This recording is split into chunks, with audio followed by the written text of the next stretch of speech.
The state of Texas is on track to become the first U.S. state to establish a strategic Bitcoin reserve, following the national executive order signed by President Donald Trump. A Texas Senate bill approving the creation of a state Bitcoin reserve has already passed with a 25-5 vote and is expected to move forward in the House.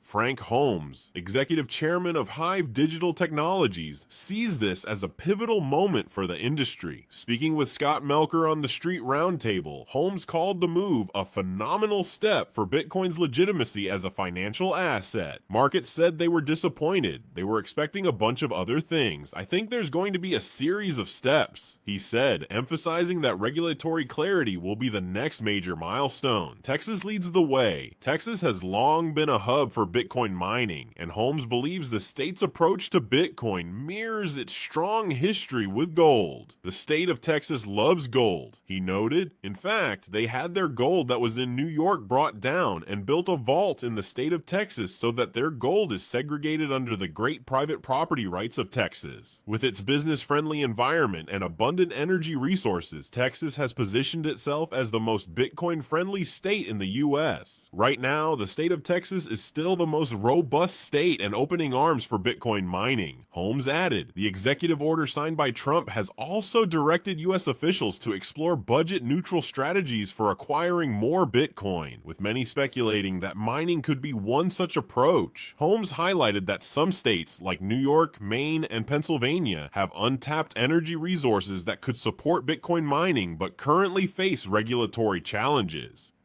There's lots of potential in the state of New York, Maine, and Pennsylvania, but Texas still leads the way. A global economic powerhouse, many experts believe Texas could take a more aggressive stance on Bitcoin than the federal government. With the 8th largest economy in the world, its GDP is already larger than Brazil, Canada, and Russia, despite having a fraction of their populations. People don't realize that the GDP of Texas is bigger than Brazil, with less than 1/4 of the population, Holmes noted. It's bigger than Canada, it's bigger than Russia, it bats above the norm around the world.